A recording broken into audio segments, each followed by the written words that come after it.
এদিকে তাকা। অনিচ্ছা সত্ত্বেও ঘুরে দাঁড়ালো মেঘ। কফিটা টেবিলে দিয়ে আসতে বলেছিলাম, কথা কানে যায় না? এতটুকু বলতেই মেঘ হেলে দুলে পড়ে যেতে নেয়। তুই কি পুষ্টিহীনতায় ভুগছিস?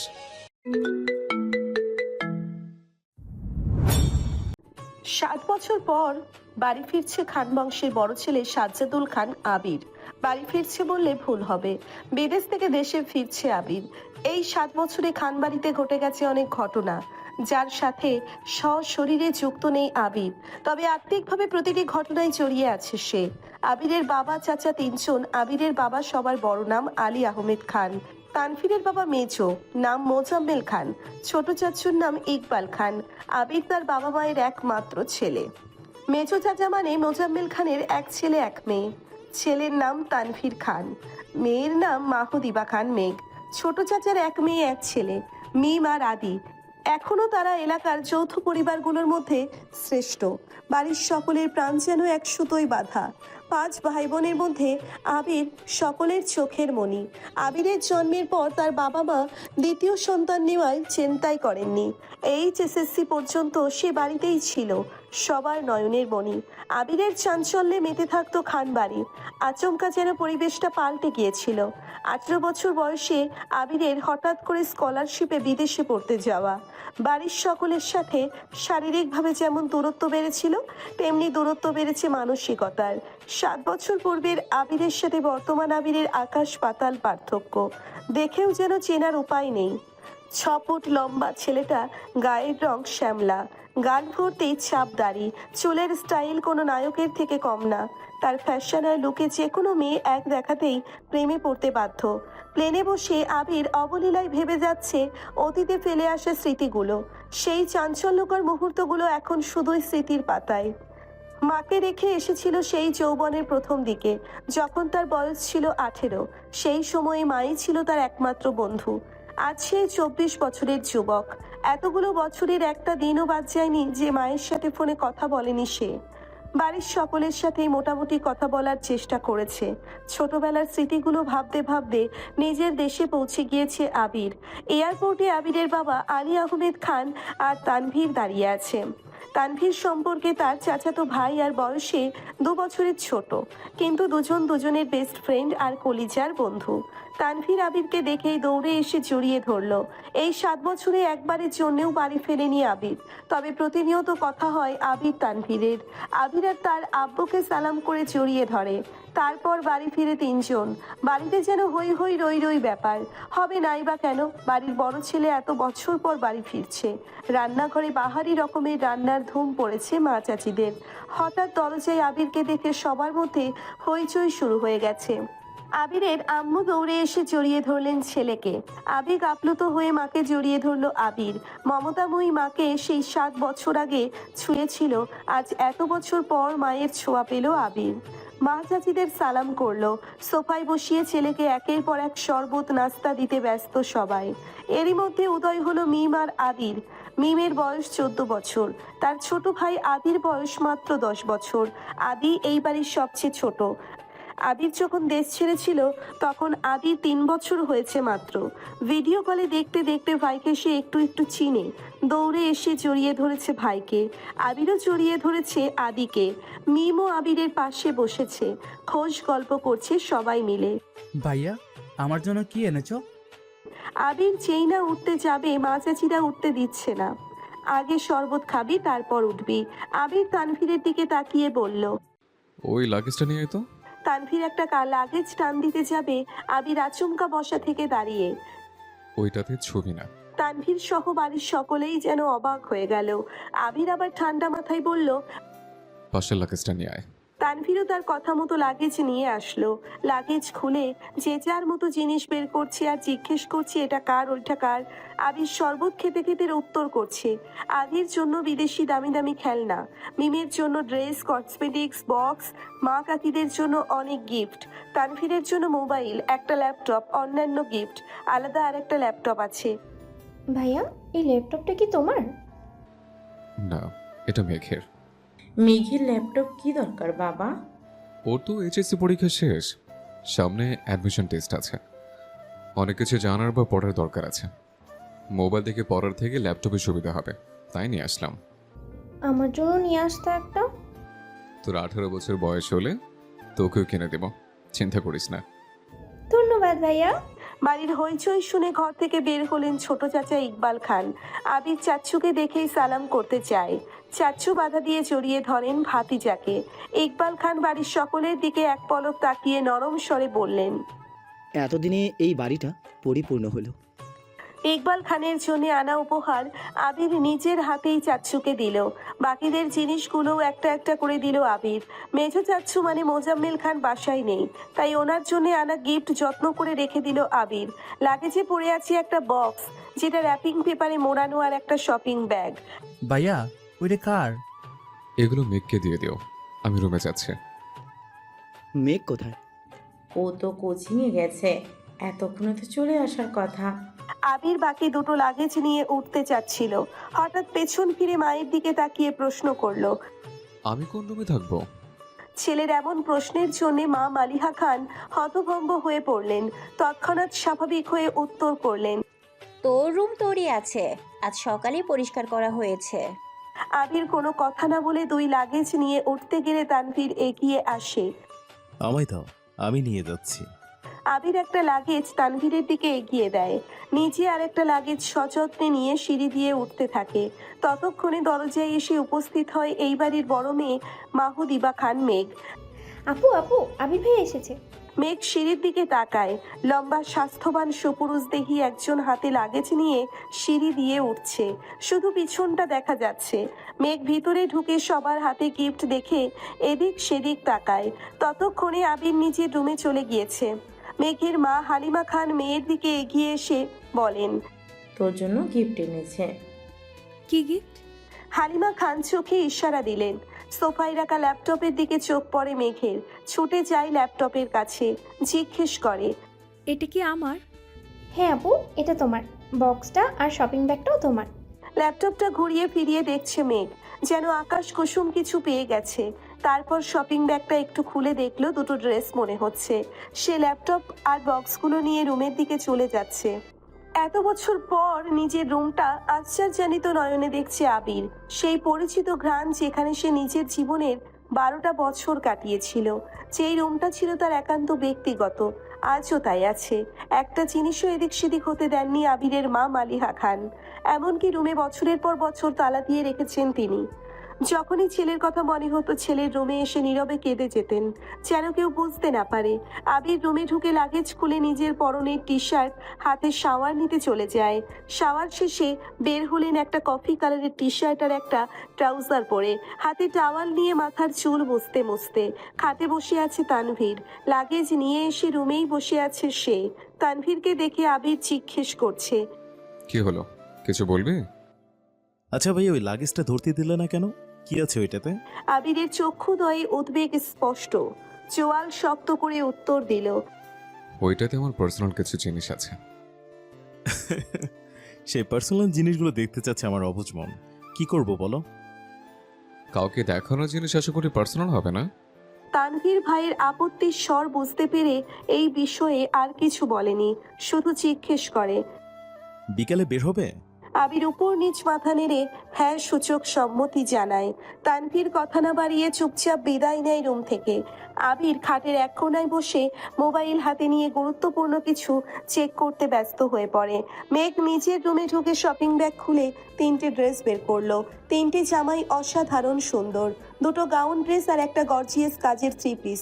ল্যাপটপটাও খুলে দেখে তার প্রয়োজনীয় সকল অ্যাপ ব্রাউজার অলরেডি ল্যাপটপে সেট করা আছে। মেঘের দৃষ্টি যায় র্যাপিং পেপারে মোড়ানো বক্সের দিকে। র্যাপিং পেপার খুলতেই চোখে পড়ে 3টে উপন্যাসের বই, যেগুলোর উপরে ছোট একটি চিরকুটে লেখা অ্যাডমিশনের পরে পড়বি। তার সাথে একটা ছোট বক্স, যেখানে এক বক্স রঙিন পাথর। মেঘের এই পাথরগুলো ছোটবেলায় খুব পছন্দ ছিল। তার সাথে একটা আইফোন 13 প্রো ম্যাক্স মোবাইলের বক্স। ফোন দেখে মেঘের চক্ষু চড়ক গাছ। অনেক দিন যাবৎ মনের কোণে সুপ্ত ইচ্ছে ছিল একটা আইফোন কেনার, কিন্তু কাউকে বলার মতো সাহস হয়নি তার। এগুলো দেখে খুশিতে গদগদ হয়ে পড়েছে মেঘ। ইন্টার সেকেন্ড ইয়ারে পড়াকালীন মেঘের যখন কলেজ প্রাইভেট কোচিং সব মিলিয়ে ব্যস্ততায় দিন কাটছিল, তখন তানভীর তার পুরনো একটা ফোন দিয়েছিল মেঘকে। সিমটাও ছিল তানভীরের। বাসার মানুষের বাহিরে শুধু 3-4 জন বান্ধবীর নাম্বার ছিল সেই ফোনে। এমনকি স্যারদেরকেও নাম্বার দিতে নিষেধ করেছিল কড়া ভাষায়। তানভীর বরাবরই বোনের ব্যাপারে খুব সিরিয়াস। ভাইরা বোনকে শাসন করে ঠিক আছে, কিন্তু তানভীর মেঘকে একটু বেশি শাসনে রেখেছে এত বছর। এইচএসসি পরীক্ষা চলাকালীন সময়ে তানভীরকে খুব সাহস করে বলেছিল, ভাইয়া পরীক্ষা শেষ করে আমায় একটা নতুন ফোন কিনে দিবা? অগ্নিদৃষ্টিতে তাকিয়েছিল তানভীর, যেন মস্ত বড় অন্যায় করে ফেলেছে। তারপর মেঘ নতুন ফোনের আশা পুরোপুরি ছেড়ে দিয়েছিল। আজ সে না চাইতেই আইফোন পেয়ে গেছে, ল্যাপটপ পেয়ে গেছে। এই যেন মেঘ না চাইতেই জল। আনমনে ভাবছে, মনে হয় তানভীর ভাইয়া বলেছে ফোন আনতে আর ল্যাপটপ আনতে, না হলে উনি কিভাবে জানবে আমার ফোন নেই? এদিকে 1 ঘন্টা যাবৎ ফোনে মনোযোগ দিয়ে কি যেন কাজ করছে আবির। হঠাৎ আদি দৌড়ে এসে দাঁড়ায় দরজায়। ভাইয়া তোমার খেতে রাখছে। যা, আসছে। 10 মিনিটের মধ্যে সাদা শার্ট পরে রেডি হয়ে নিচে নামলো আবির। অসময়ে তেমন কেউ নেই নিচে। বিকাল 4টে বাজে। সবার খাওয়া শেষ অনেক আগেই। মালিহা খান বসে আছেন ছেলের জন্য। ছেলের ফিটফাট হয়ে রেডি হওয়া দেখে মালিহা খান জিজ্ঞেস করছেন, কোথাও যাবি? হ্যাঁ, একটু কাজ আছে। আবির চুপচাপ খাবার খাচ্ছে। ছোটবেলা যা যা সে পছন্দ করত সব রান্না হয়েছে আজ। সব খেতে পারেনি, যতটুকু সম্ভব খেয়ে উঠে পড়েছে। এর মধ্যে তানভীর হাজির হয়েছে। শান্ত কণ্ঠে বলল, ভাইয়া রেডি আমি। এখন যাবে নাকি লেট হবে? এখনই বের হব। গাড়ি নিয়ে বের হবি না? চাবি নিয়ে যা। গাড়ি লাগবে না আম্মু। 2 ভাই বের হয়ে গেল। যৌথ পরিবারগুলোর সবচেয়ে আনন্দময় সময় হলো সন্ধ্যাবেলা। বাড়ির সকলে মিলে হইচই করে বিকালের নাস্তা খাওয়া, একটু টিভি দেখা, খেলাধুলা করা, আড্ডা দেওয়া। সমস্যা শুধু বড় ভাই তানভীর সবসময় মেঘকে চোখে চোখে রাখে। কি করছে কি না করছে, কখন খাচ্ছে, পড়াশোনা করছে কিনা, এসব কিছু দেখাই যেন তার একমাত্র কাজ। কিন্তু মিমার আদিকে কোনোদিন একটা ধমক পর্যন্ত দেয়নি তানভীর। এ কেমন দুমুখ ব্যবহার! তানভীর যতক্ষণ বাসার বাহিরে থাকে, মেঘ ততক্ষণ মুক্ত স্বাধীন। তানভীর বাসায় না থাকায় 3 ভাই বোন মিলে ছোটাছুটি করছে। মেঘ যা বলে ছোট দুইটা তাই করে। মেঘ আর আবিরের এখনো দেখা হয়নি। মেঘ কোচিং থেকে এসে রুমে যে ঢুকেছিল, তার গিফট নিয়ে ব্যস্ততার কারণে সবেমাত্র রুম থেকে নিচে এসেছে। অন্যদিকে আবির বাসা থেকে চলে গেছে আরো 2 ঘন্টা আগে। মেঘ, মিম আর আদির ছোটাছুটি শেষ হয় বড় আব্বু জনাব আলী আহমেদ খানের বাসায় প্রবেশ দেখে। আলী মাহমুদ খান বাসায় ঢুকতে ঢুকতে নিজের স্ত্রী মালিহা খানকে জিজ্ঞেস করলেন, আবির কোথায়?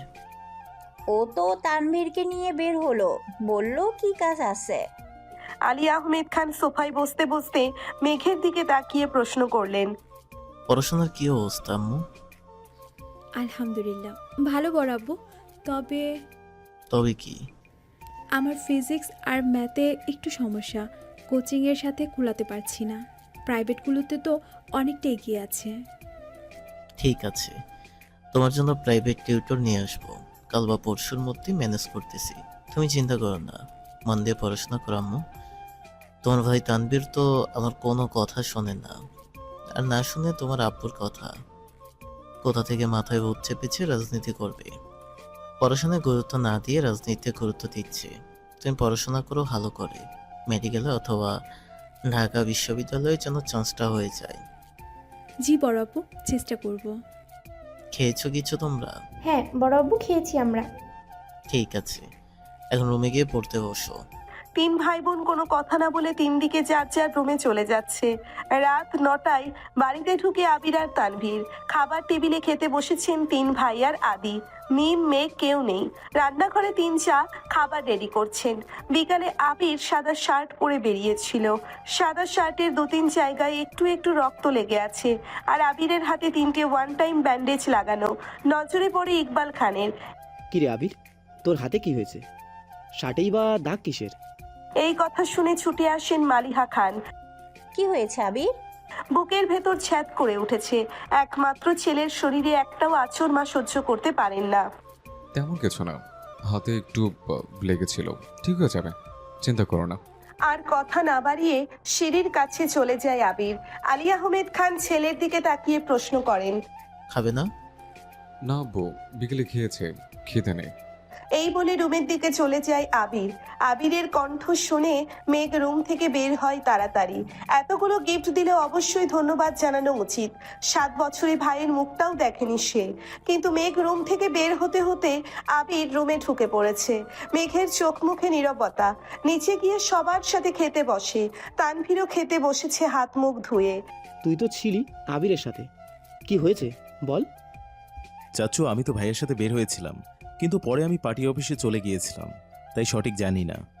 মেঘ যেন কিছুই বুঝতে পারছে না। বাড়িতে এসেছে 7-8 ঘন্টা হয়ে গেছে মানুষটার, অথচ সে এখনো দেখেইনি তাকে তার মধ্যে আবার কি অঘটন ঘটিয়ে ফেলেছে। সে শুধু চাচ্চু আর ভাইয়ার মুখের দিকে তাকাচ্ছে বারবার। আহমেদ আলী খান গম্ভীর স্বরে তানভীরকে বললেন, সে তো তোমার ভাই, কম বন্ধু বেশি। তাকে বলে দিও কোনো প্রকার মারপিট আর রাজনীতিতে যেন না চড়ায়। আর এটাও বলে দিও তাকে, তার বয়সটা কিন্তু আমি পার করে এসেছি। তাকে দেশে এনেছি মারপিট করার জন্য না, আমাদের ব্যবসার হাল ধরার জন্য। আসলে বড় অপু সামান্য হাত কেটেছে ভাইয়ার। থাক, আমার কিছু বোঝাতে হবে না। কোনটা মারপিটের কাটা আর কোনটা কেটে যাওয়া তা আমি বুঝি। তুমি তো নিজের রাস্তাই বেছে নিয়েছো, অন্তত তাকে বোঝাও এসবে যেন না জড়ায়। জি বড় অপু। কি হয়েছে? তুই চুপচাপ খা। আবির কেন মারামারি করবে? এত বছর বাইরে ছিল ছেলেটা, এখানে ওর কে এমন শত্রু আছে? বাড়ির সবার মধ্যে নীরবতা, কেউ কোনো কথা বলছে না। মেঘ মনে মনে ভাবছে, আবির ভাই মারপিট করেছে, কিন্তু কেন? এত বছর ভাবতাম আমার ভাই পচা, রাজনীতি করে, আমার শাসন করে, কিন্তু আবির ভাই তো দেখা যাচ্ছে পুরোই হিটলার।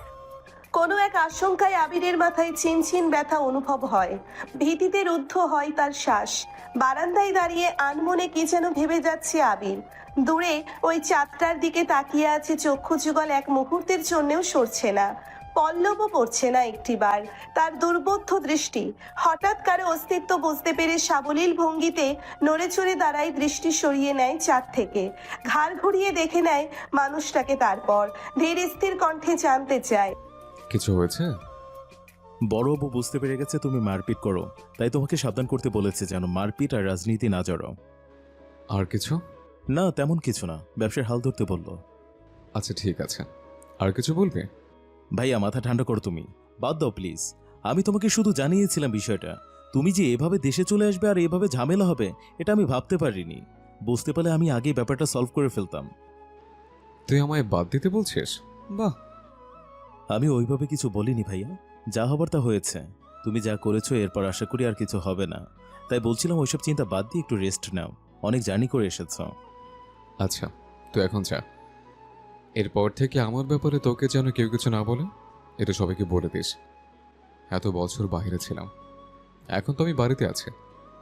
যার যা কথা সব যেন আমায় বলে সরাসরি। আর আগামীকাল 12টার আগে কেউ যেন ডাকতে না আসে আমায়। আচ্ছা, আসছি আমি। এতক্ষণে মেঘে ঢেকে গেছে চাঁদ। অসীম দূরত্বে তাকিয়ে কি যেন ভাবছে ছেলেটা। তারপর রুমে ঢুকে দরজা আটকে ব্যাগ থেকে একটা সিগারেট বের করে। বারান্দায় বসে সিগারেট জ্বালিয়ে ঠোঁটে ধরে। দৃষ্টি পড়ে দূরে গাছের পাতার ফাঁকে ল্যাম্পপোস্টের ক্ষুদ্র আলোর দিকে। তার নিচে 2-3টে কুকুর আপন মনে চিল্লাচিল্লি করছে। সিগারেট খাওয়াটা আবিরের নিত্যদিনের অভ্যেস না। যখন সে খুব রাগান্বিত বা চিন্তিত থাকে, বা যখন নিজেকে কন্ট্রোল করার সব শক্তি হারিয়ে ফেলে, তখন সিগারেটের ধোঁয়ার মধ্যে নিজের কষ্ট, রাগ, চিন্তা আর অভিমানগুলোকে উড়িয়ে দেয়। সিগারেটে কয়েকটা টান দিয়ে সিগারেটটা ফেলে দেয়। তারপর টান টান হয়ে শুয়ে পড়ল নিজের বিছানায়। মাথার নিচে 2 হাত রেখে চোখ বুঝল। মেঘ খাবার খেয়ে রুমে এসে 2-3 ঘন্টা টানা পড়াশোনা করলো। HSSC পরীক্ষা শেষ হলো, 1 মাসও হয়নি, কিন্তু পড়াশোনা যেন 3 গুণ বেড়ে গেছে। অ্যাডমিশন একটা মস্ত বড় যুদ্ধ, যার একমাত্র অস্ত্র হলো পড়াশোনা। তার সাথে অঙ্গাঅঙ্গিভাবে জড়িয়ে আছে ভাগ্য। HSSC রেজাল্ট কবে দিবে ঠিক নেই, পাশ করবে কিনা তাও জানা নেই, কিন্তু অনিশ্চিত ভবিষ্যতের জন্য প্রস্তুতি আগে ভাগেই নিতে হচ্ছে। বয়সের তুলনায় মেয়েটা পড়াশোনায় একটু বেশি এগিয়ে গেছে। 18 বছর বয়সে পা দিল, সবেমাত্র 2 মাস হয়েছে। তার মধ্যে HSSC পরীক্ষা শেষ, কয়েক মাস পরে এসে স্নাতক শিক্ষার্থী হতে চলেছে।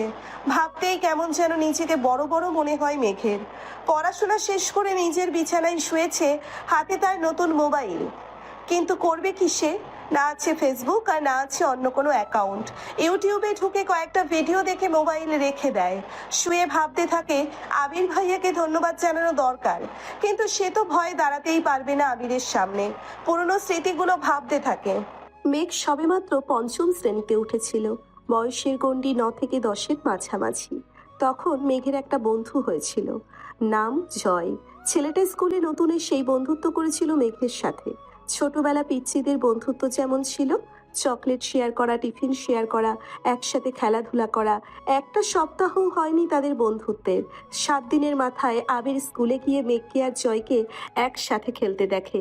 স্কুলের সবার মাঝখানে মেঘের গালে কয়েকটা থাপ্পড় বসিয়ে দিয়েছিল আর রাগান্বিত স্বরে বলেছিল, তোকে যদি আর কোনোদিন কোনো ছেলের সাথে কথা বলতে বা খেলতে দেখি তাহলে তোর খবর আছে। তারপর বোনকে টানতে টানতে বাড়িতে নিয়ে আসে। একটা বার বোনের দিকে তাকিয়েও দেখেনি। দোগালে আবিরের 5 আঙ্গুলের দাগ বসে গেছিল। সেই যে থাপ্পড় দিয়েছিল, মেঘ 1 সপ্তাহ জ্বরে পড়েছিল। মেঘ ছোটবেলা থেকেই খুব অভিমানী ছিল। ছোট্ট মেয়েটা এই থাপ্পড়ের ভয়ে আর আতঙ্কে আর কখনো আবিরের দিকে চোখ তুলে তাকায়নি। কথা বলা তো দূরের বিষয়, আবির বাসায় থাকাকালীন রুম থেকে বেরই হয়নি মেঘবালিকা। আবিরও কখনো খোঁজ নেয়নি মেয়েটার। ছোট্ট মেঘের মনে তখনই জন্ম নেয় আবির ভাইয়ের প্রতি অভিমান, সীমাহীন অভিযোগ, কষ্ট আর বিতৃষ্ণা। 2 বছর পর দেশ ছাড়ে আবির। এই সময়ের মাঝে মেঘ আবিরের সাথে এক টেবিলে খেতেও বসতো না। আবিরকে দেখলেই যেন ছুটে পালাতো মেঘ। আবির বিদেশ চলে যাওয়ার পর মেঘ আবিরের ভয় থেকে নিজেকে সাবলীল করে আপন মনে রাজত্ব করতে থাকে খানবাড়িতে। আবিরের পাশের রুমটাই তার দখলে চলে আসে। আবির থাকলে হয়তো কখনোই সে এই রুমে আসতো না। বিদেশ যাওয়ার পর আবির সবার সাথে ভিডিও কলে কথা বলেছে, কিন্তু কথা হয়নি মেঘের সাথে।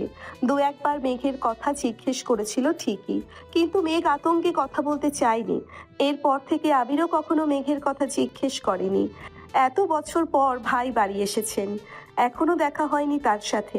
এরই মধ্যে মারপিট করে ফেলেছেন। ছোটবেলায় অনুভূতি প্রকাশ না করতে পারলেও আজ আবিরের কর্মকাণ্ডের কথা শুনে মেঘের মনে একটা নামই ঘুরপাক খাচ্ছে, সেটা হলো হিটলার। হিটলারের সাথে আবিরের কতটা মিল বা বেমিল তা বিবেচনা করার বিন্দু পরিমাণ ইচ্ছে নেই তার। মাথায় একটা চিন্তাই ঘুরছে, ধন্যবাদ জানানো উচিত, কিন্তু সে কি আদেও কথা বলতে পারবে হিটলারের সাথে? এসব ভাবতে ভাবতে ঘুমিয়ে পড়ল সে। ভোরবেলা থেকেই বাড়িতে রান্নার ধুম পড়ে যায়। 3 ভাই সকাল সকাল খেয়ে অফিসে চলে যায়। মিম আর আদিও স্কুলে চলে যায়। মেঘ ঘুম থেকে উঠে 8টায় রাত জাগার কারণে সকালে উঠতে পারে না সে। মাঝে মাঝে গোসল করে খেয়ে বের হয়, মাঝে মাঝে এমনিতেই চলে যায়। 10টা থেকে 2টো পর্যন্ত বাহিরে কোচিং, তারপর টিউশন শেষ করে বাড়ি ফিরে ফ্রেশ হয়ে খেয়ে একটু ঘুমায়। বিকেলে একটু হই হুল্লোড় করে, তারপর পড়াশোনা করে। এই তার বর্তমান জীবন। আজও তার ব্যতিক্রম হলো না। খেয়ে কোচিংয়ের উদ্দেশ্যে বেরিয়ে পড়েছে। বাসার গাড়ি তাকে নিয়ে আসে, আবার কল দিলে গিয়ে নিয়ে আসে। ঠিক 12টায় ঘর থেকে বের হয় আবির। ধীর গতিতে নিচে আসে। চিন্তিত মুখ দেখে মা মালিহা খান ভীতর স্বরে ছেলেকে জিজ্ঞেস করেন, কিছু হয়েছে তোর বাবা? কিছু হয়নি, খেতে দাও। ছোটবেলার চঞ্চলতার ছিটে ফোঁটাও নেই ছেলেটার মধ্যে। এটা ভেবেই বারবার হতাশ হচ্ছেন মালিহা খান। হঠাৎ চোখ পড়ে ছেলের হাতে ব্যান্ডেজের দিকে। হাতটাও ফুলে গেছে অনেকটা। আবির খাবার খাচ্ছে আর তার মা শান্ত স্বরে ছেলেকে বোঝাচ্ছেন, এটা করো না, সেটা করো না। মনে হচ্ছে 5 বছরের শিশু সে, আগুন পানি চিনে না। যদিও বাবা মায়ের কাছে সন্তানরা সারা জীবন শিশুই থাকে। খাওয়া শেষে মায়ের থেকে বিদায় নিয়ে বেরিয়ে যায় আবির। মেঘ বাড়ি ফিরেছে 1 ঘন্টা হবে। শাওয়ার নিয়ে নিচে এসেছে খেতে। খাওয়া শেষ। তানভীর রুম থেকে ছুটে এসে জিজ্ঞেস করে, বড় আম্মু, ভাইয়া কোথায়? ও তো 2-3 ঘন্টা আগেই খেয়ে বের হয়েছে। কেন? ইস, মিস করে ফেললাম। কি হয়েছে বাবা? মেঘ নীরবে তাকিয়ে ভাই আর বড় আম্মুর কথোপকথন শুনছে আর বোঝার চেষ্টা করছে ঘটনাটা কি। তানভীর ভাইকে কল দিয়ে জিজ্ঞেস করে, কোথায় আছো? আবির কি যেন বলল, শোনা যায়নি। তানভীরের চোখে মুখে উত্তেজনায় স্পষ্ট। বড় আম্মু, আম্মু, কাকিমা, বাইরে চলো। কেউ প্রশ্ন করার আগেই তানভীর ছোটে গেল বাহিরে। তার পিছন পিছন মিম, আদি, মা, কাকিরা সবাই দরজা পর্যন্ত গেল। সবার পিছনে মেঘও গেল সেখানে। এরই মধ্যে বাইকে বাড়ি ঢুকলো আবির। নীল রঙের চকচকে একটা সুন্দর বাইক, হেলমেটটাও নীল। হেলমেট খুলতে খুলতে তাকায় বাড়ির মানুষের দিকে। মেঘ অপলক দৃষ্টিতে তাকিয়ে আছে। সেই কবে দেখেছিল আবিরকে, সেই আবিরের সাথে এই আবিরের চেহারার কোনো মিল নেই। হেলমেট খোলাতে চুলগুলো এলোমেলো হয়ে গেছে আবিরের, চোখে সানগ্লাস, নেভি ব্লু রঙের শার্ট কালো প্যান্টের সাথে ইন করে পড়েছে, হাতে কালো ফিতার একটা ঘড়ি, পায়ে শু জুতা। আপাদমস্তক দেখলো আবিরের, হৃৎপিণ্ডের চার প্রকোষ্ঠ ছটফট করতে লাগলো মেঘের। আবিরের দিকে বিভোর দৃষ্টিতে তাকিয়ে আছে সে। বাইকটা কিনেছে, কেমন হয়েছে? আবিরের কণ্ঠ মেঘের মনের গহীনে ধাক্কা খায়, এতে হুঁশ ফেরে তার। দাঁড়িয়ে থাকতে পারছে না সে, এক দৌড়ে নিজের রুমে ঢুকে দরজা আটকে শুয়ে পড়ে মেঘ। মিম আর আদি হই হুল্লোড় করছে। আবির ভাইয়ার কাছে আবদার করছে ওদের বাইকে নিয়ে ঘোরার জন্য। বাসায় 2-3টা গাড়ি থাকার পরও বাইক কেন কিনলে? আমার গাড়িতে চলাচল ভাল লাগে না। পিচ্ছিরা খুশি হলেও খুশি হতে পারেননি মালিহা খান, হালিমা খান আর আকলিমা খান, কারণ এই বাড়িতে বাইক ব্যবহার নিষেধ করেছিলেন স্বয়ং আলী আহমেদ খান নিজেই। তিনি কোনো এক বয়সী বাইকে অ্যাক্সিডেন্ট করেছিলেন, সেই থেকে বাইক কিনা বা বাইকে চলাচল নিষিদ্ধ করেছেন। ইকবাল খানের খুব ইচ্ছে ছিল বাইক কেনার, কিন্তু বড় ভাইয়ের নিষেধ অমান্য করার সাধ্য নেই, তাই কিনতে পারেননি। তানভীর খুব করে চাইছিল বাইক কিনতে, রাজনীতির সুবাদে অনেক জায়গায় চলাচল করতে হয়, বাইক থাকলে সুবিধা হয়। বাবা মোজাম্মেল খানকে বলেও ছিল সে, কিন্তু বাবার এক কথা, তোর বড় আব্বু বাইক পছন্দ করে না, তোর দরকার পড়লে তুই একটা গাড়ি সবসময় ব্যবহার করিস, তারপরও বাইক কেনার নাম মুখে নিস না। আবির বাড়ি ফিরেছে 24 ঘন্টা হবে হয়তো, এর মধ্যেই বাইক কিনে ফেলছে। এর পরিণাম কি হবে তা ভেবেই ভয় আটকে যাচ্ছেন বাড়ির 3 বউ।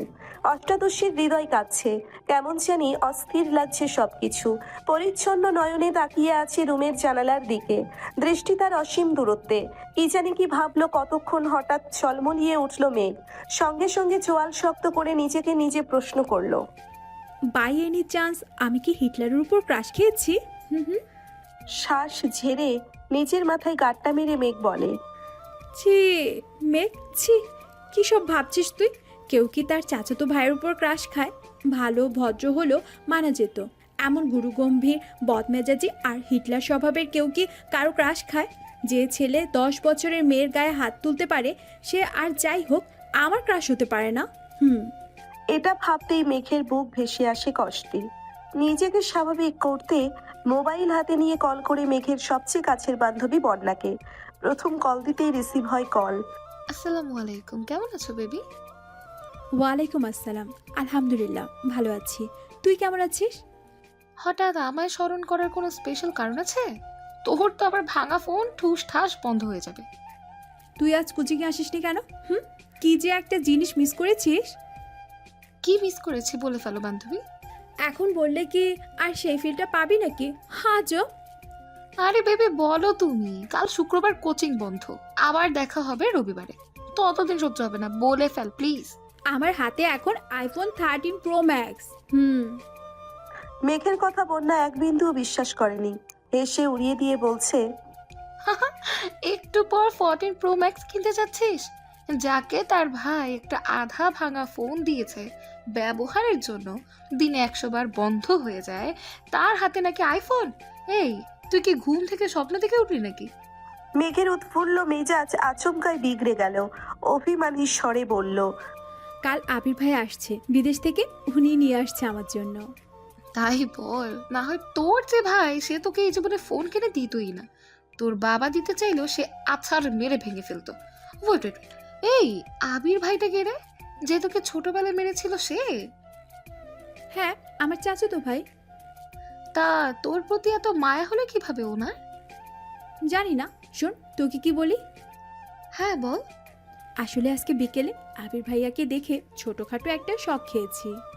মানে? কি সুদর্শন চেহারা, দারুণ স্টাইল, লুক আর অগোছলো চুল দেখে আমার মনটাই এলোমেলো হয়ে গেছে। আমি মনে হয় ওনার উপর ক্রাশ খেয়েছি। মুখ ফুলিয়ে শ্বাস ছেড়ে একটু ধাতস্থ হয়ে গুরুগম্ভীর স্বরে বন্যা বলল, তোর মাথা ঠিক আছে মেঘ? হ্যাঁ, তুই এত বছর যাবৎ বলছিস এই মানুষটা তোর শৈশব নষ্ট করে দিয়েছে, আজ কৈশোরে পা দিতে এই মানুষের উপর ক্রাশ খেয়ে ফেলেছিস। মানুষ রং বদলায়, কারণে অকারণে বদলায়, কথাটা এতদিন শুনেছি, কিন্তু আজ তোকে দেখে মনে হচ্ছে এই কথাটা 100% সত্যি। না হয় যাকে এত বছর শত্রু ভেবে এসেছিস, আজকে তার কথা অবলীলা বলে যাচ্ছিস? বাহ মেঘ, বাহ। মেঘের নীরবতা বুঝতে পেরে বন্যা আবার বলা শুরু করলো। এসব কোনো বিষয় না বেবি, হঠাৎ করে দেখেছিস তো, তাই আহামরি সুদর্শন লেগেছে। বিষয়টা মাথা থেকে ঝেড়ে ফেল, দেখবি সব ঠিক হয়ে গেছে। আমরা না দুজন দুজনকে কথা দিয়েছিলাম, একজন বিপথে গেলে আরেকজন সামলাবো, ভুলে গেলি? স্পষ্ট বোঝা গেল মেঘের বদলে যাওয়া অভিব্যক্তি। সহসা নিজেকে সামলে আচমকা প্রশ্ন করে বসলো। আমি কি দেখতে সুন্দর না? আমি কি কারো ক্রাশ খাওয়ার যোগ্য না?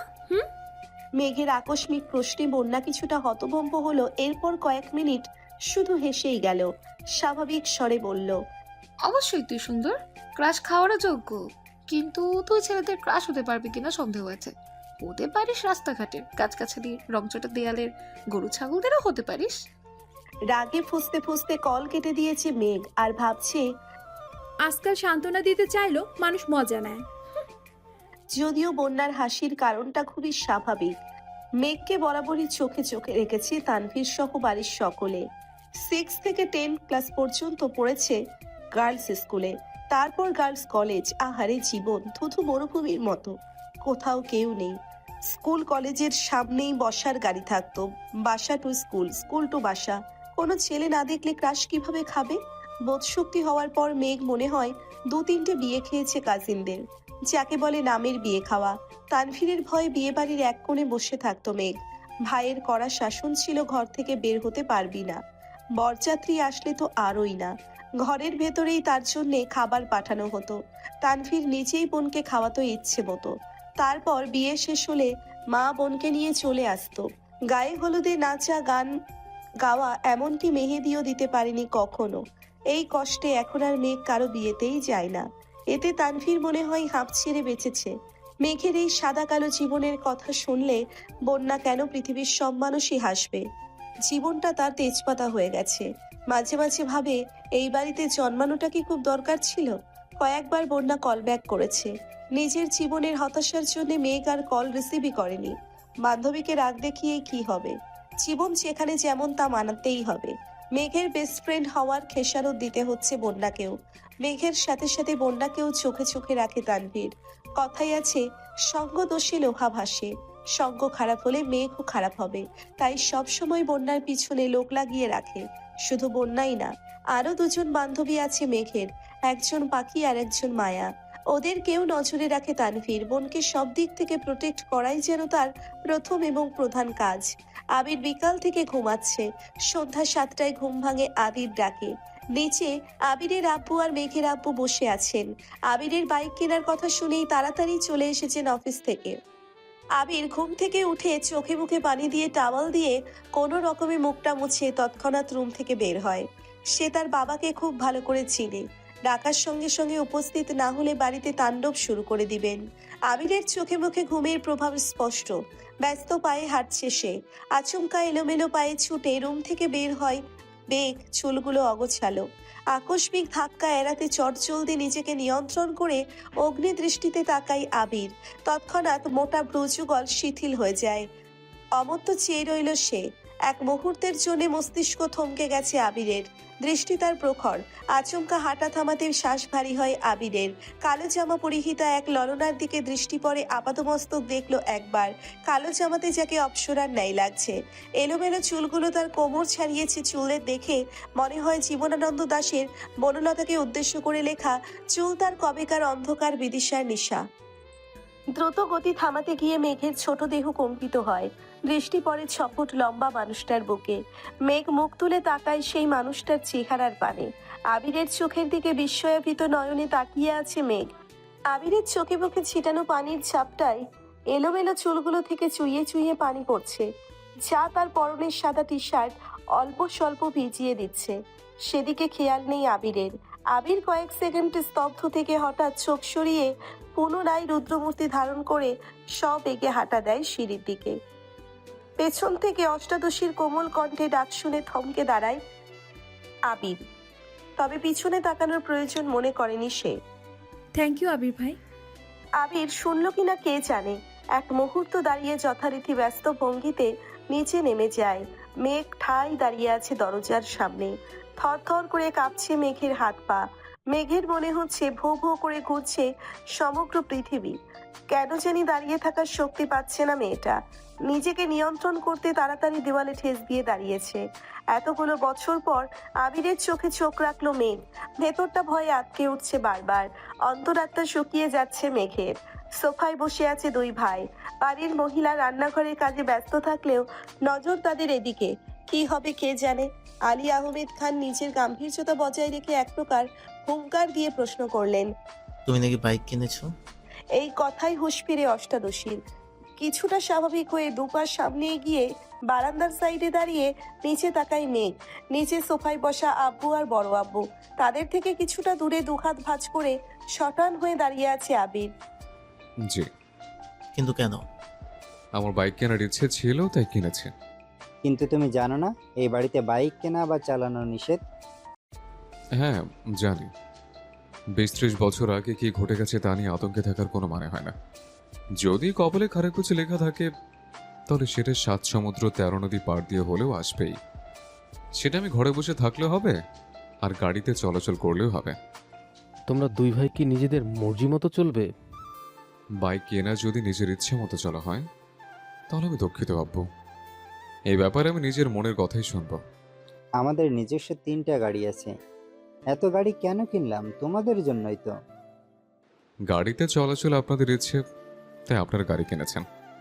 আমার গাড়িতে চলাচল করতে ভালো লাগে না তাই আমি বাইক কিনেছি। এটা নিয়ে এত কথা বানানোর কি আছে চাচু? তোমাদের বাইক সম্পর্কিত জেরা শেষ হলে আমার তোমাদেরকে একটা গুরুত্বপূর্ণ কথা বলার আছে। আবির আব্বুর দিকে তাকিয়ে কথাগুলো বলল। এতক্ষণ বাড়ির মহিলা রান্নাঘরে থাকলেও এবার আর থাকতে পারলেন না। এক ছুটে সবাই ড্রয়িং রুমে চলে এসেছেন। মেঘ তীক্ষ্ণ দৃষ্টিতে তাকিয়ে আছে আবিরের দিকে। এই বাড়িতে এত বছরে কাউকে গলা উঁচু করে মুখের উপর কথা বলতে শোনেনি সে। তানভীর ভাইয়া যত মেজাজ দেখিয়েছে সব মেঘের উপর। বড় আব্বু বা নিজের আব্বুর মুখের উপর কথা বলার সাহস হয়নি তার। আবির ভাই 2 দিন হলো এসেছে। আজই বাবার মুখের উপর নিজের মর্জি শোনাচ্ছে। এখন মেঘের মনে হচ্ছে উনি হিটলারের থেকেও বড় মাপের কিছু। মনোযোগ দিয়ে বাকি কথা শোনার চেষ্টা করছে মেঘ। আব্বু, চাচু, আমি অনেকদিন যাবত চিন্তা ভাবনা করেছি নিজে একটা কোম্পানি শুরু করার। তোমরা অনুমতি দিলেই কাজ শুরু করব। মোজাম্মেল খান ও আলী আকবর খান দুজনের মাথায় যেন আকাশ ভেঙে পড়েছে। এত বছর ছেলেকে বাহিরে রেখে পড়াশোনা করিয়েছেন। দেশে এসে নিজের ব্যবসার হাল ধরবে। দেশে পা দিতেই নিজে কোম্পানি খোলার চিন্তা ভাবনা করছে ছেলে। মোজাম্মেল খান চিন্তিত কণ্ঠে বললেন, আমরা তো ভেবেছিলাম তুমি পারিবারিক ব্যবসাকে এগিয়ে নিয়ে যাবে। আবির কিছু বলার আগেই আলী আকবর খান বলে উঠলেন, ঠিক আছে, তুমি পড়াশোনা করে এসেছো, তোমার নিজস্ব মতামতের গুরুত্ব আমরা অবশ্যই দেব। তোমার নতুন কোম্পানি নিয়ে আমাদের কোনো আপত্তি নেই, তবে আমার একটা শর্ত আছে। তুমি আমাদের কোম্পানির সিইও হবে। আগামীকাল শুক্রবার, অফিস ছুটি, তাই তুমি শনিবারে অফিসে যাবে। তোমাকে অফিসিয়ালি সিইও পদে দেওয়া হবে। তারপর তুমি আমাদের অফিস সামলে যদি নতুন কোম্পানি শুরু করে প্রতিষ্ঠিত করতে পারো তাতে আমাদের কোনো আপত্তি নেই। বেস্ট অফ লাক মাই বয়। আবির যেন আগে থেকেই জানতো এরকম কিছু হবে, তাই তার মধ্যে কোনো পরিবর্তন দেখা গেল না। এতটুকু বলে সোফা থেকে উঠে রুমের দিকে হাঁটা শুরু করলেন আবিরের আব্বু। কয়েক কদম এগিয়ে আবার দাঁড়িয়ে আবিরের দিকে তাকিয়ে রুদ্ধ কণ্ঠে বললেন, আমরা কোম্পানি সামলানোর জন্য সারা জীবন থাকবো না, তোমাদেরকেই দায়িত্ব নিতে হবে। তুমি না পারলে তোমার প্রাণপ্রিয় ভাই তানভীরকে বলো রাজনীতি ছেড়ে ব্যবসায় আসতে, তারপর তুমি তোমার মতো নিজের কোম্পানি খুলতে থাকো। আবির চোয়াল শক্ত করে বাবার দিকে তাকিয়ে বলে উঠল, তানভীর রাজনীতি করবে, ওর মধ্যে ব্যবসা ঢুকানোর কোনো দরকার নেই। শনিবারে অফিসে আসবো আমি একাই সব দিক সামলাতে পারবো। তোমরা দয়া করে তানভীরকে মুক্তি দাও, নিজের মতো করে রাজনীতিটা করতে দাও ওকে। তোমার শর্ত যেমন আমি মেনে নিয়েছি, তোমাদেরকেও আমার একটা শর্ত মানতে হবে। সেটা হলো আমি আমার মন মতো কাজ করব। আমার যখন যেখানে প্রয়োজন হবে নিজের কাজ গুছিয়ে আমি চলে যাব। তখন আমাকে কোনো প্রকার বাধা দিতে পারবে না কেউ। দরকার হলে 2 অফিসের কাজ শেষ করে আমি রাত 12টায় বা 2টায় বাসায় ফিরবো, এমনকি নাও ফিরতে পারি। এতে তোমাদের যেন মাথা ব্যথা না হয়। একদমই কথাগুলো বলে কোনো দিকে না তাকিয়ে দ্রুত পায়ে বাসা থেকে বের হয়ে যায় আবির। আলী আহমেদ খান কয়েক মুহূর্ত দাঁড়িয়ে কোনো কথা না বলে রুমের দিকে হাঁটা দেন। পিন পতন নীরবতা বাড়িতে। সোফায় বসে আছেন মোজাম্মেল খান। কাছেই তিন যা একজন আরেকজনের দিকে তাকাচ্ছে বারবার। তাদের আবিরের প্রতি পূর্ণ বিশ্বাস আছে, কিন্তু সমস্যা হচ্ছে বাহিরের দুনিয়া সামলাতে গিয়ে নিজের প্রতি না যত্নহীন হয়ে পড়ে ছেলেটা। এটাই তাদের চিন্তার বিষয়। নিচে উপস্থিত মানুষগুলোর মধ্যে চিন্তার ছাপ দেখা পেলেও উপরে দাঁড়িয়ে এক প্রকার বিনোদন উপভোগ করছিল মেঘ। যেই বড় আব্বুর কথার উপর কারো কথা চলে না, আজ ওনার সাথে টক্কর দেওয়ার মানুষ এসেছে। বাবা ছেলে কি শর্তটাই না দিচ্ছে, যেমন বাবা তেমন ছেলে, এসব ভেবেই হাসি পাচ্ছে মেঘের। হঠাৎ করেই হাসিটা গায়েব হয়ে মুখটা ভারী হয়ে গেল মেয়েটার, আর ফিসফিসিয়ে বলতে শুরু করলো, নিজে তো হিটলার, সাথে আমার ভাইটাকে বড় গুন্ডা বানাতে কি সুন্দর উৎসাহ দিচ্ছে। এত বছর ভাইয়ের জ্বালায় জীবন তেজপাতা, এখন আবার আরেকজন আবির্ভাব হলো। কপালটাই খারাপ আমার। তোর এখন নিচে যাওয়ার পরিস্থিতি নেই, তাই বিড়বিড় করতে করতে রুমে ঢুকতে যাবে, হঠাৎ চোখ পড়ে আবির ভাইয়ার রুমের দিকে। একবার এক রাশ হতাশা নিয়ে রুমে ঢুকে যায় মেঘ। বাবা মাকে ছেড়ে আলাদা রুমে থাকলে খুব স্বাধীনতা পাবে ভেবে নিচতলা থেকে উপর তলায় চলে এসেছিল মেঘ। আবির ভাই বিদেশে যাওয়াতে কোনো চিন্তাই ছিল না, কিন্তু মেঘ আসার 15 দিনের মাথায় তানভীরও মেঘের পাশের রুমে চলে আসে জিনিসপত্র নিয়ে। সিঁড়ি দিয়ে সোজা উঠতেই তানভীরের রুম। বোনকে পাহারা দিতেই মূলত এই রুমে আসা। তানভীর যতক্ষণ রুমে থাকে ততক্ষণ নিজের রুমের দরজাটা খুলে রাখে। মেঘ সিঁড়ি দিয়ে দৌড়ে উঠতে গেলেও ভাইয়ের কথা ভেবে আস্তে ধীরে ওঠানামা করে। বর্তমান মেঘের অবস্থা নাজেহাল, কারণ তার একপাশে আবির ভাই এর রুম আর একপাশে তানভীর ভাইয়ের পরের রুমটা মিমের জন্য ঠিকঠাক করা হচ্ছে।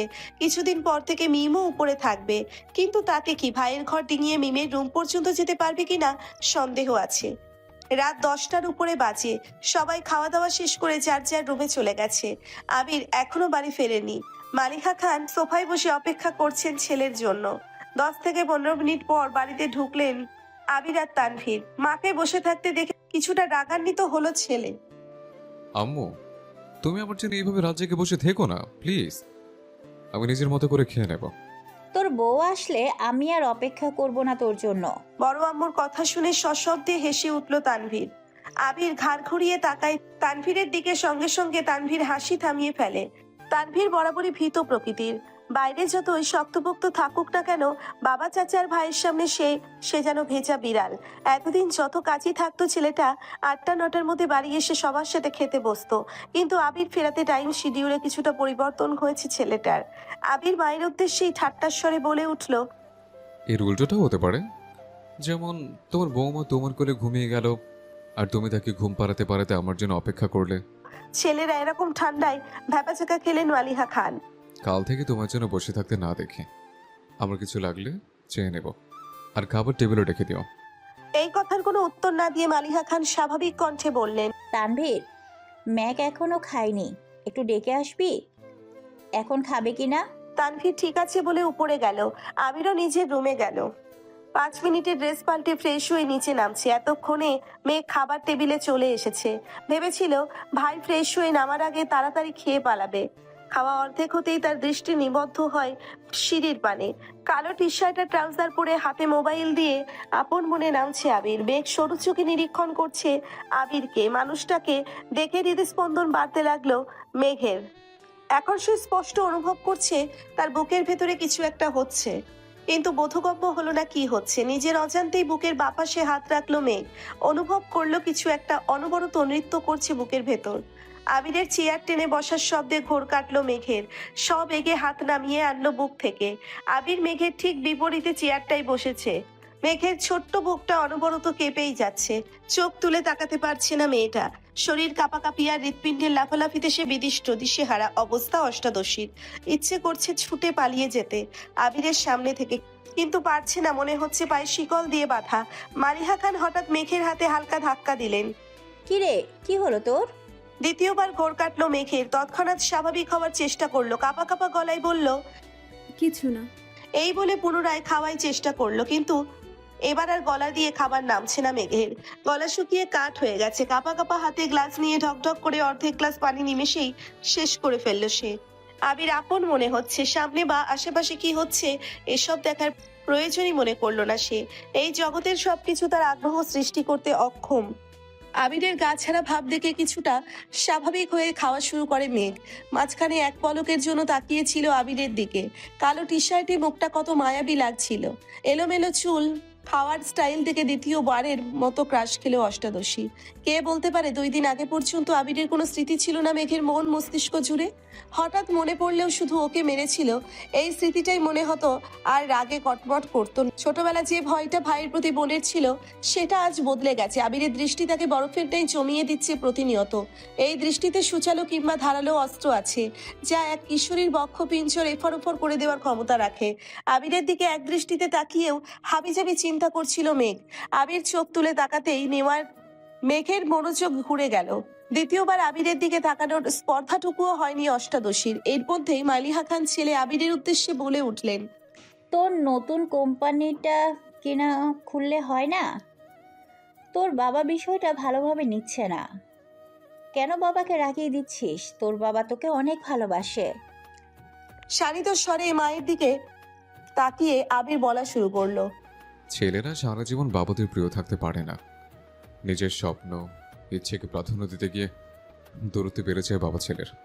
এটা অস্বাভাবিক কিছু না। যদি বাবার স্বপ্ন বা ইচ্ছের হাল প্রতিটা ছেলে ধরতো, তাহলে পৃথিবী এতটা এগিয়ে যেত না। আমাকে দেশ ছেড়ে এত বছর বাইরে পড়ে থাকতে হতো না। আব্বু নিজেই কোম্পানি শুরু করেছিল। উনি যদি ওনার বাবার ইচ্ছেকে প্রাধান্য দিতেন, তাহলে আজ এত দূর পৌঁছাতেন না। তাছাড়া আমি তো বলিনি বাবার স্বপ্ন বাদ দিয়ে আমি আমার স্বপ্নকে প্রাধান্য দেব।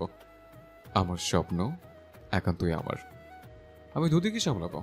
তুমি সামনে অযথা চিন্তা করে নিজে শরীর খারাপ করো না। এত চাপ আর দৌড়াদৌড়ি করে তো নিজে অসুস্থ হয়ে পড়বি বাবা। তোমাকে তো বললাম আমার জন্য দুশ্চিন্তা করতে হবে না।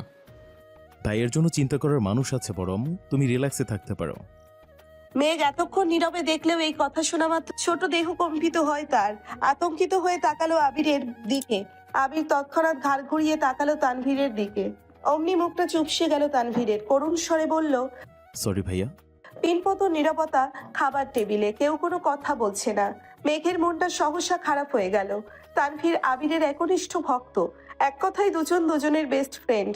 আবির গুরুগম্ভীর স্বভাবের, রাগী, কথা কম বলে, কিন্তু দিন শেষে আবিরের অপ্রকাশিত আবেগগুলো তানভীরকেই শেয়ার করে এসেছে এত বছর। এমনকি এখনো আবিরের থেকেও বেশি তানভীর ভালোবাসে আবিরকে। আবির যদি বলে সারা রাত এক পায়ে দাঁড়িয়ে থাকবি, তানভীর তাই করবে। অবশ্য করবে নাই বা কেন, সেই কলেজ লাইফ থেকে রাজনীতি করার ইচ্ছে তানভীরের। পড়াশোনাতে তার বিশেষ আগ্রহী ছিল না। বড় আব্বু এবং আব্বুকেও বলেছে কয়েকবার তাদের করা জবাব, রাজনীতি আমাদের পছন্দ না, এই বাড়ির কেউ রাজনীতি করবে না। একদিন বাধ্য হয়ে ভাইকে কল করেছে তানভীর। ভালো মন্দ ব্যথা শেষ করে তানভীর ভয়ে ভয়ে বলল, ভাইয়া তোমার সাথে আমার একটু কথা ছিল। আবির সাবলীর ভঙ্গিতে উত্তর দিয়েছিল সেদিন। রাজনীতি করতে চাস তাই তো? তানভীর নিজের কানকে বিশ্বাস করতে পারছিল না।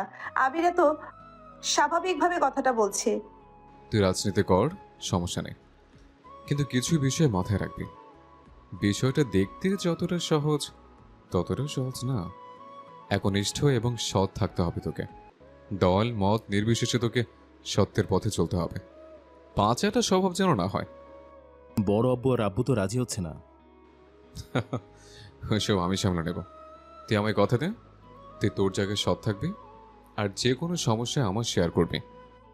সেদিন খুশিতে তানভীরের চোখ টলমল করছিল। আবির সামনে থাকলে হয়তো জড়িয়ে ধরে কেঁদে দিত ছেলেটা।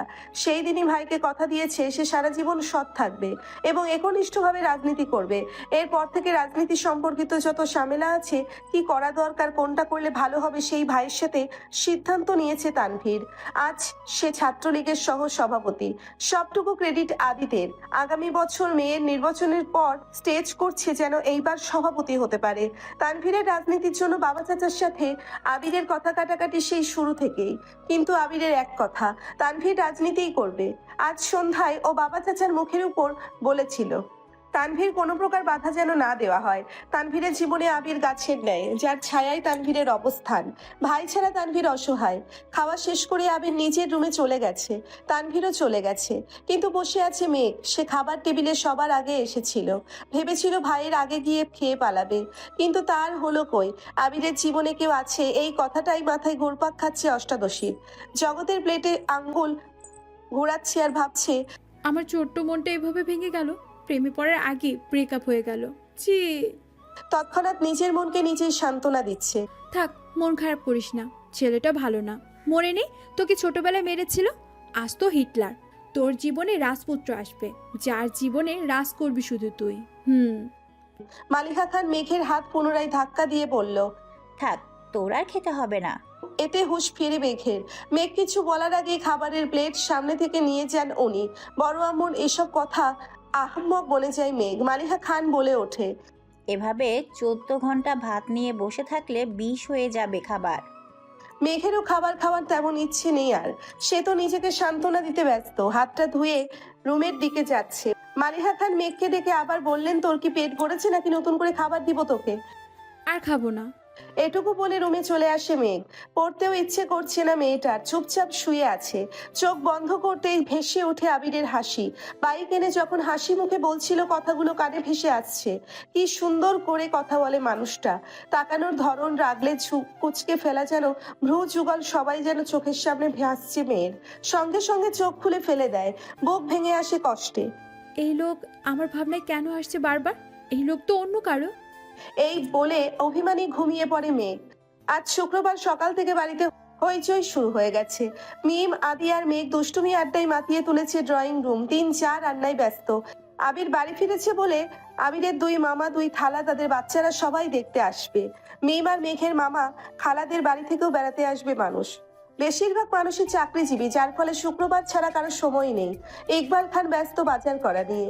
যখন যা লাগছে উনি ছুটছেন আনার জন্য। তানভীরের সকাল থেকে কোনো খোঁজ নেই। সকালে নাস্তা করে বেরিয়েছে, পার্টি অফিসে কাজ আছে, বিকালে ফিরবে বলে চলে গেছে। এই জন্য মেঘের কোনো ভয় ডর নেই। আপন মনে আড্ডায় মগ্ন মেয়েটা। হঠাৎ উপরে করিডোর থেকে আবির ডাক দিল মাকে।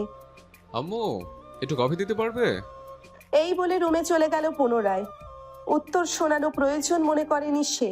মালিহা খান কফি করে মেঘকে ডাক দিলেন। কফিটা আবিরকে দিয়ে আয় তো মা। তৎক্ষণাৎ মেঘের মনে পড়ে গেল গত রাতের কথা। সহসা করে উঠল, আমি কেন? মিম দিয়ে আসুক। ওরা নিলে ফেলে দিবে, তখন আরেক মুসিবতে পড়বো। বাড়িতে একটু পর মেহমান আসবে, জানা মা। সে আর কথা না বাড়িয়ে ধীর পায়ে পায়ে হেঁটে হাঁটতে হাঁটতে আবিরের দরজা পর্যন্ত আসলো। গলা শুকিয়ে যাচ্ছে মেঘের, বুকের ভেতরের ধুকপুকটা বেড়ে যাচ্ছে, হাত পা কাঁপছে।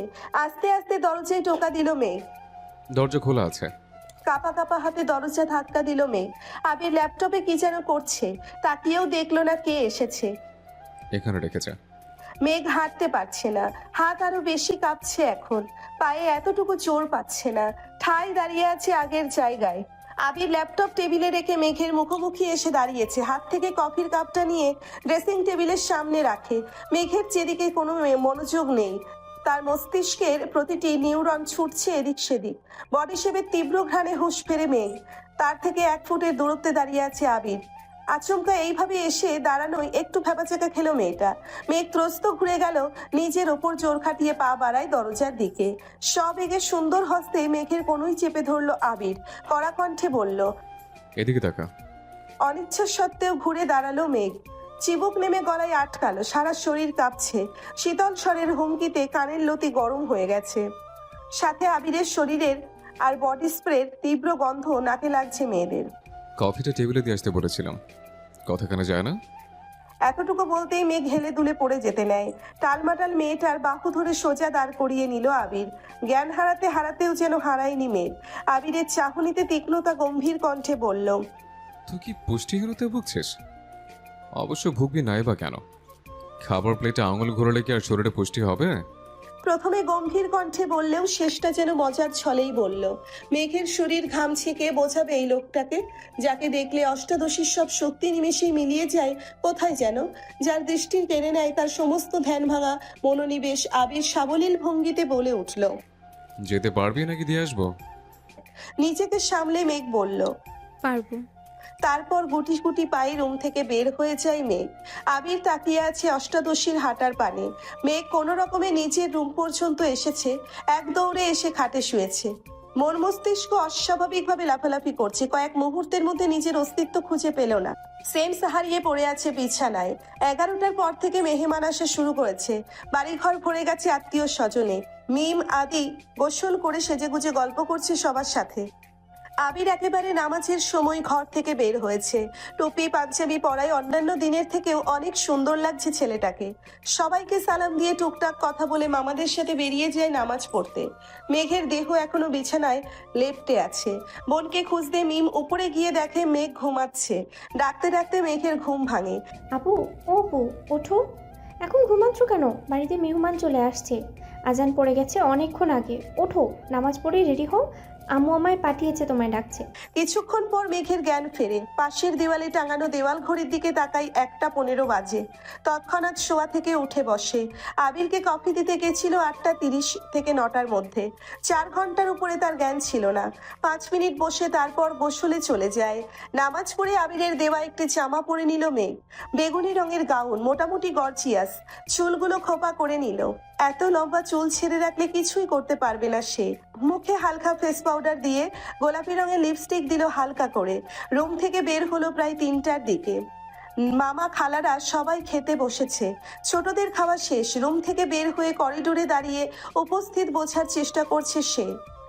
বাড়িতে এত হই হুল্লোড়ের শব্দে মাথা ধরে ফেলেছে মেঘের। নজর পড়ে সোফার দিকে। আবিরকে ঘেরাও করে বসে আছে সব মামাতো খালাতো ভাই বোনেরা। তার মধ্যে একজনের দিকে নজর পড়ে, স্পেশাল একজন, মালা আপুর দিকে। মালা আপু অনার্স 3য় বর্ষে পড়তেছে এখন। আবির ভাইয়ার মামাতো বোন। মালা আপুর একটা বড় আপুও আছে, উনি মাইশা। ওনার পড়াশোনা শেষ, জব করতেছেন এখন। 2 বোনই এসেছেন, কিন্তু মালা আপুর দৃষ্টি কেমন জানি আবির ভাইয়ার দিকে এমন ভাবে তাকিয়ে আছে যেন চোখ দিয়েই গিলে খাবে আবির ভাইকে। বিষয়টা দেখেই মেঘের মেজাজ গরম হয়ে গেছে। তৎক্ষণাৎ মনে পড়ে গেল রাতের কথা। তানভীর ভাইয়া তো বলেছিল আবির ভাইয়ের জীবনে কেউ আছে। মালা আপুই কি সেই কেউটা? ভাবতেই বুক ভরে ওঠে কষ্টে। আবিরের সমবয়সী একটা ভাইয়া আছে, নাম সাকিব। উনি আবির ভাইয়ার দ্বিতীয় বেস্ট ফ্রেন্ড বলা চলে। আরো কয়েকটা ছোট ভাই আবির ভাইকে এটা সেটা অনেক কথা জিজ্ঞেস করছে। বিদেশে কেমন লাগে, পড়াশোনা কেমন, কিভাবে থাকতে হয়, এই সবই। মেঘ ধীরে স্থির পায়ে সিঁড়ি দিয়ে নামছে। আবির এক পলক তাকায় সেদিকে, পুনরায় ভাইদের কথায় মনোযোগ দেয়। মেঘকে দেখে 2-4 জন ডাক শুরু করে। এই মেঘ, কেমন আছিস? এদিকে আয়। মিম ছুটে আসে মেঘের দিকে। আপু, তোমাকে অনেক সুন্দর লাগছে। মাশাআল্লাহ, নজর না লাগে কারো। মেঘ মুচকি হাসলো। মিম মেঘকে টেনে নিয়ে সোফায় বসালো। সবার সাথে কথা বলতে বলতে হঠাৎ দৃষ্টি পড়ে আবির ভাইয়ার দিকে। উপর থেকে সে শুধু মালা আপুর নজরটাই রেখেছে। এখন সে আবিরকে দেখছে। নীল পাঞ্জাবি, সাদা প্যান্ট, মাথায় টুপি। আহা, কত মায়াবী লাগছে। আবিরের হাস্য উজ্জ্বল মুখটা দেখে প্রেমে পড়ে গেছে মেঘ। যত্রতত্র দৃষ্টি সরিয়ে বাকিদের সাথে কথা বলায় ব্যস্ত হলো। বড়দের খাওয়া শেষ। মেঘ উঠে সবাইকে সালাম দিয়ে খোশ গল্প করতে লাগে। খালামণিদের অনেক দিন পর দেখছে। আগে বিয়েতে গেলে টুকটাক দেখা হতো, কিন্তু তানভীরের অত্যাচারে মেয়েটা বিয়ে বাড়িতে যাওয়া ছেড়ে দিয়েছে। তাই মামি আর খালাদের সাথে দেখাই হয় না। মামা অবশ্য মাঝে মাঝে দেখতে আসে, এটা সেটা নিয়ে আসে। সারাদিনের ঘোরাঘুরি শেষে সবাই নিজেদের বাড়ির উদ্দেশ্যে রওনা দেয়। থাকার জন্য বলেছে সবাই, কিন্তু চাকরিজীবীদের কাছে বেড়ানো মানেই কয়েক ঘন্টা। বিদায় বেলায় মালা আপুর আচরণে মাথায় রক্ত উঠে যায় মেঘের। ভালো করে বললেই হয় বেড়াতে যাবেন, গায়ে ঢলে পড়ার কি আছে? আশ্চর্য, মালার এরকম আচরণে আবির ভাই তৎক্ষণাৎ সরে না গেলে তো উপরে পড়ে যেত এই মেয়ে। রাগে ফুঁসতে ফুঁসতে মেঘ নিজের রুমে চলে যায়। মেহমানদের বিদায় দিয়ে আবিরও বাইক নিয়ে বেরিয়ে পড়ে কোথায় যেন। মাঝখানে তানভীর একবার এসেছিল, সবার সাথে দেখা করে আবার বেরিয়ে গেছে। পার্টি অফিসে কি নিয়ে ঝামেলা চলছে, তাই বসার সময় হয়নি তার। মেঘ নিজের রুমে দরজা বন্ধ করে কাঁদতে লাগলো, কিন্তু কেন কাঁদছে সে নিজেও জানে না। অতিরিক্ত রাগে কান্না আসে মেয়েটার। মেঘ বরাবরই খুব অভিমানী, অল্পতেই কান্না করে দেয়। রাত 10টা বেজে গেছে, এখনো মুখ ফুলিয়ে রুমে বসে আছে মেয়েটা। সারা দিন খাওয়া নেই। তড়িঘড়ি করে তানভীর বাড়িতে ঢোকে। এসেই মাকে জিজ্ঞেস করে, মেয়ে খেয়েছে? সন্ধ্যার পর থেকে এত ডাকছি, দরজায় তো খুলছিস না। তানভীর আর কথা বাড়ালো না। তড়িৎ গতিতে ছুটে গেল বোনের দরজার সামনে। প্রথমে আস্তে করে ডাকলো, মেঘের সাড়া নেই। আচমকা চোয়াল শক্ত করে এক প্রকার চিৎকার দিল, মেঘ, এই মুহূর্তে দরজা না খুললে তোর কপালে শনি আছে বলে দিলাম। মেঘ শোয়া থেকে এক লাফে উঠে বসলো। কয়েক সেকেন্ডে দৌড়ে গিয়ে দরজাটা খুলল। চোখ তুলে তাকানোর সাহস নেই ভাইয়ের দিকে। আজ পর্যন্ত তানভীর মেঘের গায়ে হাত তোলেনি, শুধু ধমকই দেয়। কিন্তু ভাইকে এক বিন্দু বিশ্বাস করে না মেঘ। কখন আবির ভাইয়ের মতো নাক মুখে মারবে থাপ্পড়, বিশ্বাস নেই। দরজা খুলতেই নরম স্বরে তানভীর বলল, খেতে যা। মেঘ তানভীরের এত নরম স্বর কোনোদিন শোনেনি। ভাবতেই পারছে ভাইয়া তাকে এত ভালোবেসে খেতে বলছে। খাওয়া শেষ হলে তোর ফোনটা দিস, তোকে একটা ফেসবুক আইডি খুলে দেবো। তানভীরের এমন কথায় মেঘ আহম্মক বনে গেল। তানভীর ভাই বরাবরই এরকম, নিজেই ঝাড়বে, তারপর নিজেই আদর করবে, এটা সেটা কিনে আনবে মেঘের জন্য। কিন্তু আজকের বিষয়টি সম্পূর্ণ ভিন্ন। এত নরম স্বর কখনো শোনেনি এর আগে। নিমেষেই মনটা খুশিতে ভরে গেল মেঘের। খাবার টেবিলে বসে আপন মনে খাচ্ছে মেঘ। আজকে তার পছন্দের অনেক রেসিপি আছে, একটু একটু করে সব চেক করছে। কিন্তু রাগে ফুসফুস করছে মেঘের আম্মু হালিমা খান। সন্ধ্যা থেকে যে তোকে এতবার ডাকতে গেলাম, বের হলি না কেন? ঠিক ওই ভাইয়ের ভয়ে বের হয়ে আসলি। আমাকে কেন কষ্ট দেস? তোকে কে কি বলে? 2 দিন পর পর না খেয়ে পড়ে থাকিস। কিছুদিন পরে যে অ্যাডমিশন, না খেলে পড়বি কিভাবে? আর না পড়লে ভর্তি হবে কিভাবে? তুইও তোর ভাইয়ের মতো হচ্ছিস। সে সারাদিন ভণ্ডের মতো টই টই করে ঘুরে, আর তুইও এখন তার ভাব নিচ্ছিস। খেয়ে না খেয়ে রুমে পড়ে থাকিস। আর শোন, মেয়ে মানুষের এত রাগ জেদ ভালো না। তোর এই রাগ জেদ সামলানোর জন্য আমরা সারা জীবন তোর পাশে থাকবো না। এতটুকু বলতেই চোখ পড়ে ড্রয়িং রুমে দাঁড়ানো আবিরের দিকে। আবিরের চাহনিতে পরিষ্কার রুষ্টতা, শ্যামবর্ণের মুখমণ্ডল কালো দেখাচ্ছে। কড়া কণ্ঠে মামনির দিকে তাকিয়ে প্রশ্ন করলো, কি হয়েছে? পুরুষালী কণ্ঠে আটকে ওঠে মেঘ। হালিমা খান গলা নামিয়ে উত্তর দিল, খায় না ঠিক মতো, পড়াশুনো করে না, কি করবো ওকে নিয়ে? আবির পূর্বের অভিব্যক্তি বজায় রেখে উত্তর দিল, ওকে কিছু বলো না, কাল থেকে মেঘ টাইম টু টাইম খাবে। একটু এদিক সেদিক হলে সেটা আমি দেখব। আবিরের কথায় খুশি হয়ে গেল হালিমা খান। কিন্তু মেঘ খুশি হবে নাকি ভয় পাবে তা বুঝে উঠতে পারল না। এত বছরে অভিমান করে মাঝে মাঝে না খেয়ে থাকলে তানভীর এসে ধমকে বা বুঝিয়ে খাওয়াতো। এখন সেই দায়িত্ব নিতে যাচ্ছে আরও একজন। দুজন মিলে মেঘকে শাসন করবে ভাবতেই মেঘের বুক কেঁপে ওঠে। আবার মনের মধ্যে অন্যরকম প্রশান্তিও কাজ করে মেঘের। আবির যে মেঘকে নিয়ে ভাববে এতেই খুশি খুশি লাগছে মেঘের। তৎক্ষণাৎ মনে হয়ে গেল তানভীর ভাইয়া বলেছে ফেসবুক আইডি খুলে দিবে। তাড়াতাড়ি খেয়ে রুমের দিকে ছুটল মেঘ। রুম থেকে ফোন নিয়ে ছুটে গেল তানভীর ভাইয়ার রুমে। কিন্তু তানভীর ভাইয়া রুমে নেই। কিছুক্ষণ অপেক্ষা করলো কিন্তু কোথাও নেই। মোবাইল নিয়ে নিজের রুমে ঢুকতে যাবে, হঠাৎ শুনতে পেল তানভীরের কণ্ঠ। কিন্তু কোথায় আছে? বাধ্য হয়ে মেঘ জোরে ডাক দিল, ভাইয়া। তানভীর পাশের রুমের থেকে উত্তর দিল, আবির ভাইয়ের রুমে আমি, আয়। আবির ভাই নামটা শুনেই মেঘের বুকটা হু হু করে ওঠে চিন্তায়। নিজেকে নিজে সাহস দেওয়ার চেষ্টা করলো। তারপর গুটিসুটি পায়ে হেঁটে দরজায় দাঁড়ালো। আরে ভেতরে আয়। মোবাইলটা দিয়ে যা, তুমি কাজ করো। আরে ভেতরে আয়, বস তুই, তোকেও দরকার লাগবে। মেঘ আর কথা না বাড়িয়ে চুপচাপ খাটের কর্নারে বসলো। আবির নেই রুমে, ওয়াশরুম আছে মনে হয়। তানভীর ফোন নিয়ে কি যেন করছে। তখনই ওয়াশরুম থেকে বের হলো আবির। মেঘের দৃষ্টি পড়ে সেদিকে। একটা ছাই রঙের টি শার্ট আর একটা ব্ল্যাক ট্রাউজার। ভেজা চুলগুলো থেকে টপ টপ করে পানি পড়ছে। শরীরের টি শার্টটা অনেকটাই ভিজে গেছে। মেঘ টেনে হিঁচড়ে দৃষ্টি নামিয়ে আনলো। একটা মানুষ এত কিউট কিভাবে হয়? যদি পারতাম আমার পড়ার টেবিলে সাজিয়ে রাখতাম, সারাদিন পড়তাম আর দেখতাম, তাহলে আমার মন কখনোই খারাপ হতো না। লোকটা ফর্সা নন, শ্যামলা গায়ের রং, কিন্তু দেখতে মারাত্মক সুন্দর। সবচেয়ে মারাত্মক ওনার লুক, তাকানোর স্টাইল। উফ, যতবার দেখছি ততবারই নতুন করে ক্রাশ খাচ্ছি।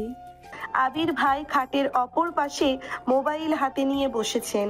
তানভীর ভাইয়া মোবাইলে ফেসবুক অপশনে ক্রিয়েট নিউ অ্যাকাউন্টে ঢুকতেই তানভীর ভাইয়ার ফোনে কল আসে। দাঁড়িয়ে পকেট থেকে ফোন বের করে রিসিভ করে কথা বলা শুরু করে। অমনি মেঘের মোবাইলটা আবিরের হাতে দিয়ে বলে, ভাইয়া তুমি ওর অ্যাকাউন্ট খুলে দাও, আমার একটা গুরুত্বপূর্ণ কল এসেছে। এই বলে মোবাইল রেখে রুম থেকে বেরিয়ে চলে গেলেন। মেঘ বসে আছে চুপচাপ, মুখ তুলে তাকাতে সাহস পাচ্ছে না। বুকটা এখনো ধুকপুক করছে। আবির মেঘের মোবাইলে নিজের মতো করে ফেসবুক অ্যাকাউন্ট খুলছে। জন্ম তারিখ, সাল, নাম কিছু জিজ্ঞেস করার প্রয়োজন মনে করছে না উনি। সব কাজ শেষ করে ফোনটা এগিয়ে দিলেন মেঘের দিকে। তখনই রুমে ঢুকলো তানভীর। সহসা বলে উঠল, শেষ? এই বলে ফোনটা নিজের হাতে নিল। ফেসবুকে ঢুকে তানভীরের আইডিটা খুঁজে রিকোয়েস্ট পাঠালো। আবিরের দিকে তাকিয়ে বলল, ভাইয়া তোমাকে রিকোয়েস্ট দেয়, অ্যাকসেপ্ট করো নাকি?